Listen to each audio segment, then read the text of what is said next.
An African-American custodial worker was mopping the marble floor when she unexpectedly addressed a wealthy business executive in Japanese, leaving everyone stunned. "We're unable to comprehend what you're saying. Could you please communicate in English?" The hotel receptionist's voice was strained, her gaze nervously shifting to the small gathering forming near the elegant counter. A Japanese businesswoman in a dark blue suit remained perfectly still, her hands clasped respectfully before her, while her keen, unreadable gaze surveyed the mounting tension like a military strategist assessing combat conditions. Her assistant in formal attire frantically typed on his mobile device nearby. Two interpreters murmured behind them, flushed with shame and utterly bewildered. "Do we need to contact security?" one staff member whispered behind the desk. "She's not displaying aggression," another employee quietly responded, "yet she won't respond in English, French, or Chinese. And she's reserved our most expensive suite, for heaven's sake." Near the golden baggage trolleys across the entrance hall, Lucia Santos observed in silence while polishing the surface of a glass table. Her gray maintenance uniform helped her blend seamlessly into the surroundings, almost invisibly. Cleaners remain unseen, that was an essential aspect of the position, particularly in an establishment like the Imperial Hotel, where opulence was measured not just in marble surfaces, but in determining whose voices were permitted to be acknowledged. Though only 32 years old, Lucia's eyes held the knowledge of someone who had endured hardships that few could comprehend. The hotel's general manager, Patricia Mendez, descended the grand staircase as though making an entrance on a theater stage. Her stilettos tapped sharply against the polished flooring, her crimson lipstick serving as a symbol of artificial authority. "Good morning," she declared with exaggerated composure, placing both palms on the reception counter. "I serve as the general manager of this establishment. How may we assist you today, madam?" The Japanese guest remained silent. "Madam," Patricia repeated with increased firmness. Still no response. Patricia turned toward her employees with a strained smile. "She's refusing communication. This behavior is completely unacceptable." The murmuring intensified. From her position, Lucia sensed the atmospheric shift, something more profound than mere confusion. Disdain masquerading as hospitality. Anxiety hidden behind professional facades. Patricia leaned closer to the guest and spoke deliberately, as if addressing a defiant child. "This is the United States, madam. To receive service in this establishment, English communication is required." A moment passed. Then, quietly but unmistakably, the woman released a breath. A single, soundless exhale. It wasn't theatrical, it was intentional, calculated, and Lucia felt a shiver course through her body. The assistant stepped forward anxiously. "She's not being uncooperative. She simply prefers conducting formal business in her mother tongue." "Formal?" Patricia scoffed, shaking her head. "We're not in Tokyo. If she needs towels or champagne, she can gesture like anyone else, but she's creating delays in our check-in process." Lucia set down her cleaning cloth on the cart and slowly moved toward the disturbance. She couldn't explain why her legs carried her forward, they simply did. Something in the woman's expression, she couldn't identify it precisely, but she understood it. It was the expression of someone being evaluated by standards they never consented to accept. Patricia gestured to a nearby uniformed security officer. "Handle this through security channels." The woman's assistant positioned himself between them, distressed. "Please, she's causing no disruption. She's among Japan's most esteemed business leaders. She's creating service delays at a luxury establishment," Patricia countered. "We lack time for riddles and silent protests." The woman's hand quivered slightly before returning to stillness. Her silence wasn't frailty, it was a weapon. At that moment, Lucia stepped forward. "Pardon me," she said. Everyone turned their attention to her. Patricia blinked in surprise. "Miss Santos, this doesn't concern cleaning duties." "I understand," she replied simply. She faced the guest, offered a subtle bow, nearly invisible yet perfectly executed, and spoke in fluent, gentle Japanese. "Good morning, Nakamura-san. Would you care for some tea?" Time seemed frozen. Even the gentle piano melody playing through the overhead speakers appeared to vanish. The woman's eyes expanded, not dramatically or in shock, but with a gradual awakening of recognition, of being truly acknowledged. She responded in Japanese, her voice quiet and melodious. Lucia nodded and gestured toward the lounge area. "We can sit comfortably there. No stress, no confusion." The assistant turned to the staff, stammering, She's conversing with her flawlessly using a Kyoto dialect." Patricia's voice wavered slightly. How? How do you even speak Japanese? I don't believe that's relevant at this moment, Lucia responded gently. There, facing all the contemptuous stares, she stood resolute like someone protecting a secret too significant to reveal before the appropriate time. While everyone dismissed her position, her eyes revealed a tranquility that exists only in those who have weathered far worse storms and survived to share their tales. If this narrative of prejudice and triumph over adversity moved you, remember to subscribe to our channel to discover how a simple moment of humiliation became the catalyst for a transformation that nobody would ever forget. The delicate porcelain teacup quivered slightly in Lucia's grasp as she set it on the small table between them. This wasn't merely tea, it was ceremony, the type of wordless ritual she hadn't conducted in almost 10 years. Akiko Nakamura sat opposite her in the private sitting area, her bearing dignified, her hands gracefully placed in her lap. Her jacket, still moist from the morning mist, was carefully draped over the adjacent chair's arm. However, it wasn't her refinement that captured Lucia's focus, it was her self-control. There was strength in how she maintained composure like a violin string tuned precisely to sing without breaking. "Thank you for speaking with purpose," Akiko said softly, her gaze lowered, in Japanese. Lucia nodded once. "It's been quite some time. My pronunciation is likely deteriorated." "No," Akiko responded, continuing in Japanese. "It's not deterioration, it's remembrance." A quiet moment stretched between them, not awkward, but suspended like breath before melody. Akiko observed her intently, her voice now switching to careful English with traces of a Kyoto accent. "You studied Japanese through formal education." "Kyoto University," Lucia confirmed. 7 years as a professor of cultural linguistics, specializing in East Asian communication subtleties. Akiko's eyebrow raised just perceptibly. "I composed my dissertation on Kuki wo yomu, the skill of perceiving unspoken meanings," she added with a smile. This earned her the faintest smile, appearing and disappearing like a ripple on calm water. "And now a custodial worker," Akiko observed, not mockingly, but with authentic interest. "Now a custodial worker," Lucia confirmed. "At least until someone discovers I possess knowledge beyond mop locations." Across the hotel, Patricia Mendez drummed her heel against the marble flooring like an anxious percussion instrument. She had sequestered herself in the executive office with 2 assistants and the public relations director. She completely bypassed the command structure, Patricia fumed, pacing behind her desk. "A maintenance worker has no authorization to make customer service decisions." However, she resolved the issue, the assistant cautiously murmured. "She established a dangerous precedent," Patricia shot back. "If we permit lower-level staff to disregard procedures for cultural theatrics, we'll completely lose brand control." The PR director nervously cleared his throat. "Technically speaking, she demonstrated superior customer service." "The guest clearly felt she was being attended to by cleaning staff," Patricia interrupted. "It makes our organization appear incompetent, as though our trained personnel couldn't manage a simple situation." She halted abruptly and faced her assistant. "I need Santos's complete history, previous employment, educational background, everything. And I want her in my office within 10 minutes. Back in the lounge, Lucia poured green tea for herself, her movements deliberate. Akiko watched her with more than curiosity, it was acknowledgement. "Why conceal yourself?" Akiko inquired softly in Japanese. Lucia looked down, her voice becoming quieter. "Following my spouse's death, I required employment where nobody would inquire about my history or plans." Akiko's expression softened, but she remained silent. Lucia continued, "Silence isn't always withdrawal. Sometimes it's the only truthful option remaining." For a moment, Akiko gazed through the window, her fingers grazing the teacup's rim. "In my nation," she said, "we learn that the most influential person in any room is often the one who speaks finally." Lucia chuckled softly. "In this nation, whoever speaks most loudly typically prevails." Akiko turned back to her, now serious. "That's precisely why I ceased speaking English during negotiations. Words became clamor, weapons. Negotiation should concern intention, but here it's about spectacle."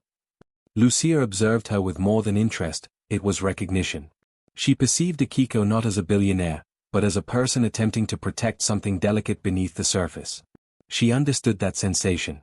"You're not here for contract signatures," Lucia finally stated. "You're here to identify who's prepared to listen before you speak." Akiko's eyes met hers, and she knew her assessment was accurate. At that instant, Patricia's loud voice resonated down the corridor, "Santos! My office immediately. Lucia sighed and began to rise, but Akiko placed a gentle hand on her arm.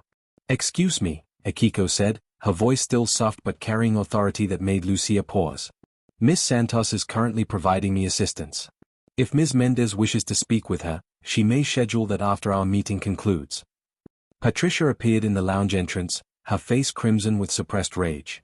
Madam, respectfully speaking, Santos is a hotel employee and I, Akiko interrupted calmly, am Akiko Nakamura, Chief Executive Officer of Nakamura Technologies.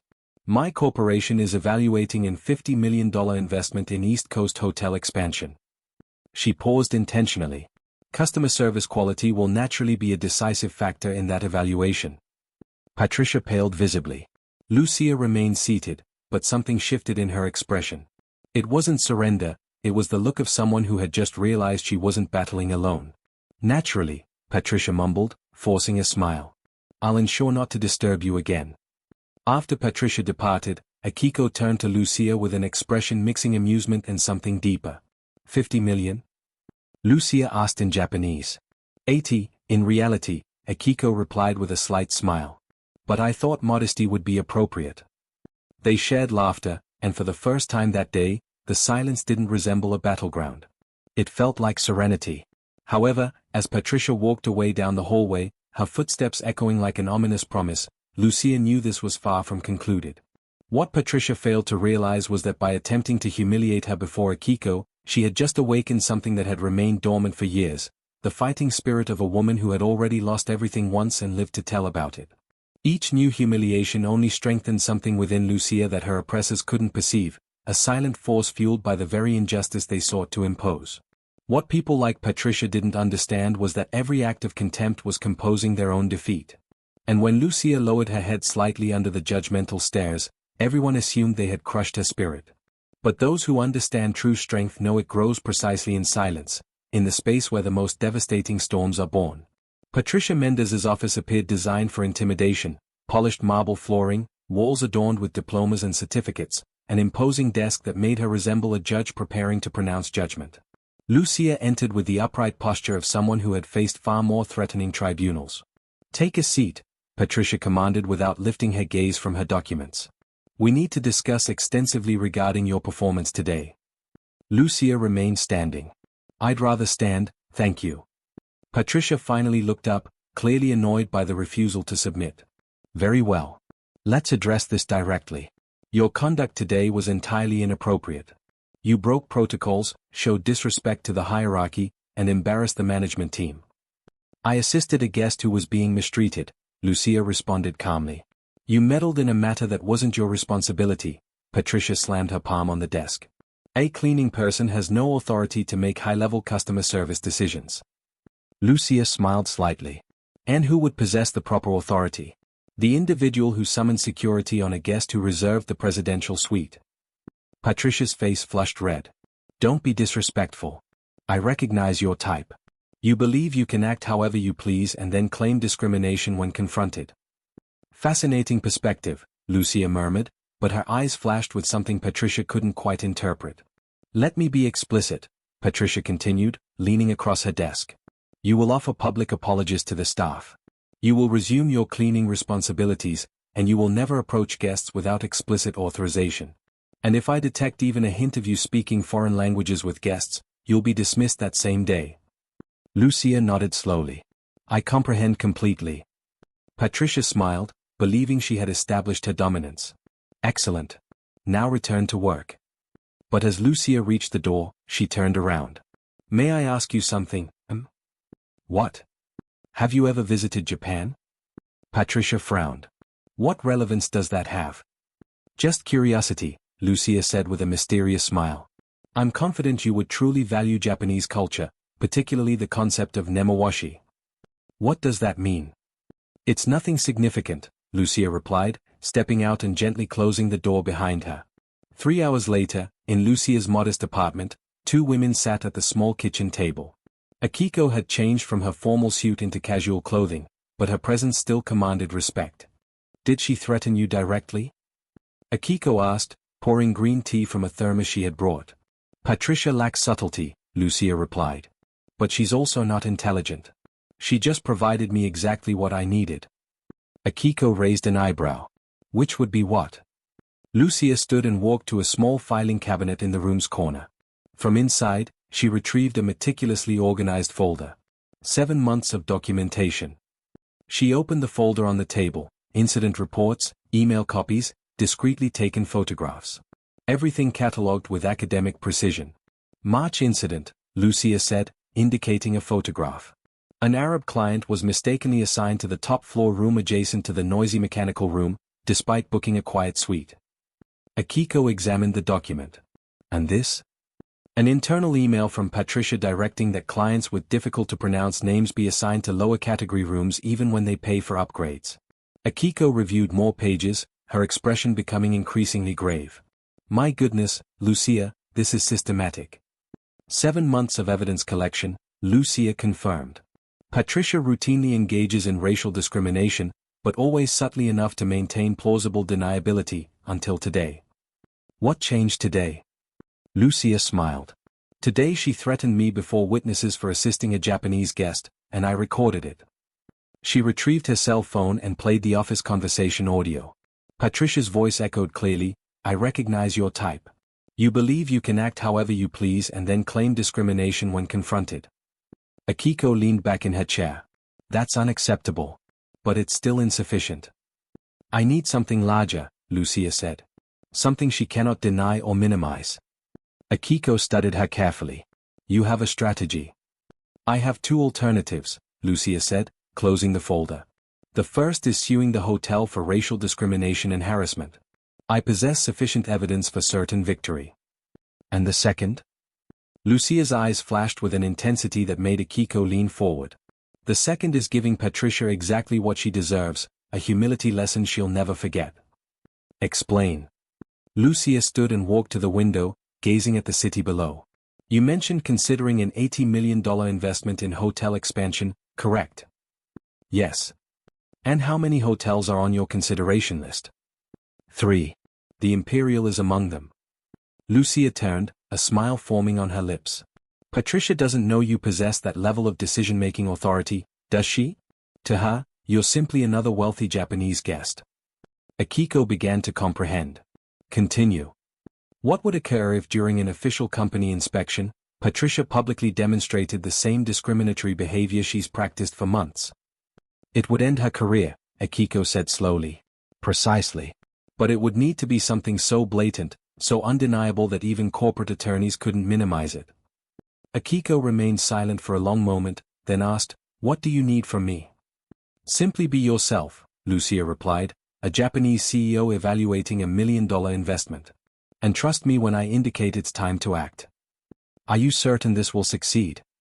Lucia picked up her phone again and showed her a discreetly recorded video.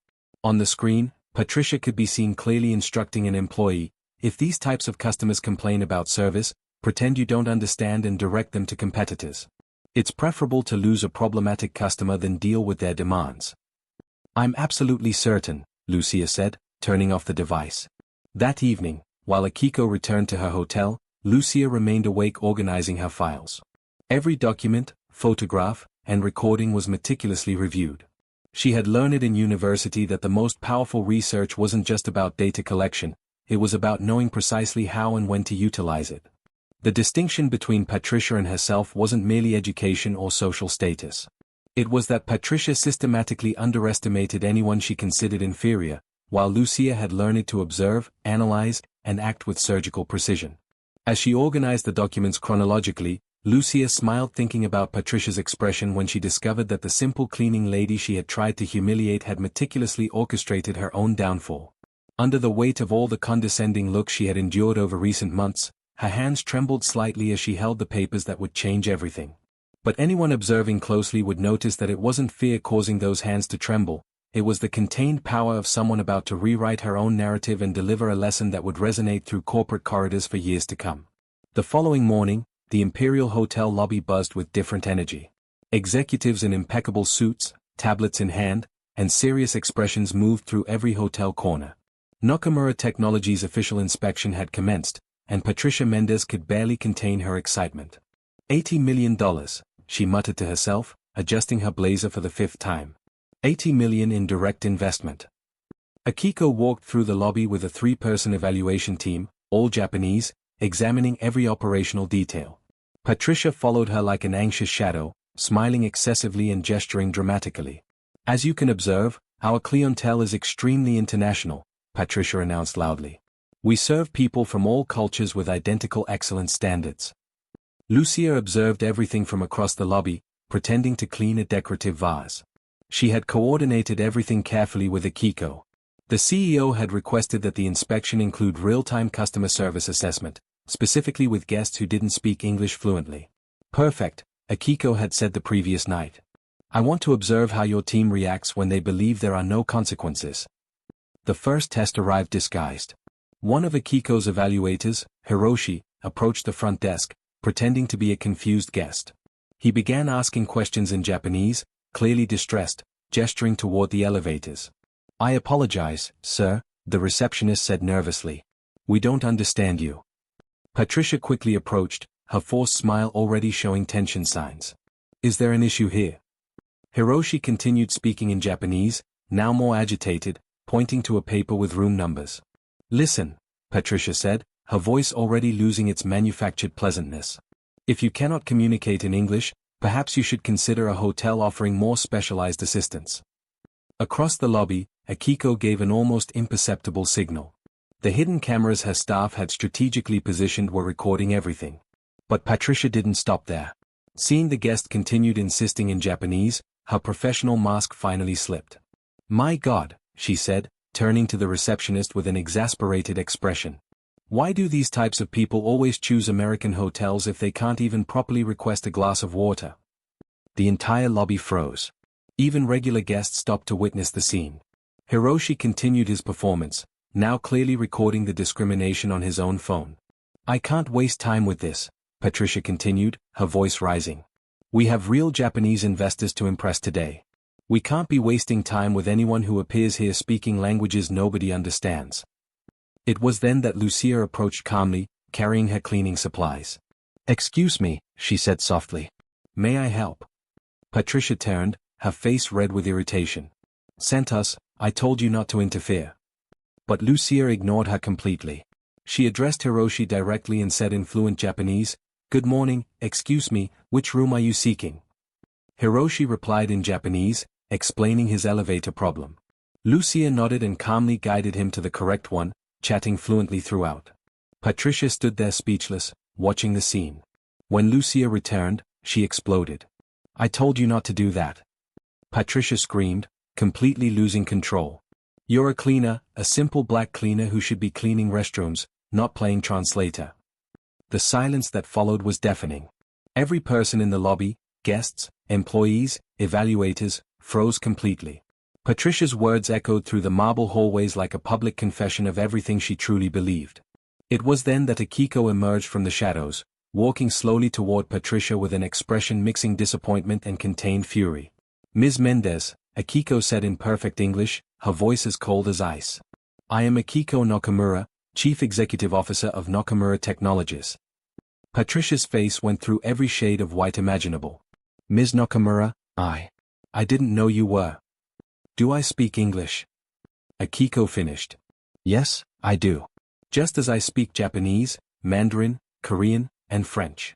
But I choose to use my native language when I want to assess the true character of people with whom I intend to conduct business. Patricia tried to stammer an explanation, but Akiko raised her hand, silencing her. Over the past 48 hours, Akiko continued, my team has systematically documented 7 instances of racial discrimination, 12 cases of linguistic prejudice, and 3 direct civil rights violations committed by your administration. She gestured, and her staff approached with tablets and cameras. We have audio recordings of you instructing employees to redirect problematic customers with difficult-to-pronounce names. We have videos of you directing that guests of certain ethnicities be placed in lower-tier rooms. And now, Akiko paused dramatically, we have your public confession of racial bias recorded by 16 different people and already broadcasting live on our corporate social media channels. Patricia staggered, seeking wall support. That was a misunderstanding. No, Lucia said calmly, stepping forward and handing Patricia a thick folder. This was 7 months of systematic documentation of your discriminatory practices. Patricia opened the folder with trembling hands. Page after page of evidence, photographs, email transcripts, incident reports, all meticulously organized and dated. "You're terminated, effective immediately," said a voice behind her. The hotel's regional director had arrived, clearly informed of the situation. "And our company will be facing a federal discrimination lawsuit that you created." "But I can explain," Patricia tried, her voice now a desperate whisper. "No need," Akiko said. "Your actions have already explained everything."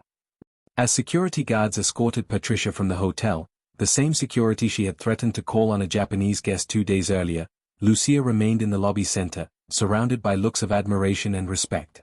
The regional director approached her, extending his hand. "Dr. Santos, would like to discuss a management position in diversity and inclusion with a salary that properly reflects your qualifications." Lucia smiled softly. "Thank you, but I already have a better offer." Akiko approached, gently placing her hand on Lucia's shoulder.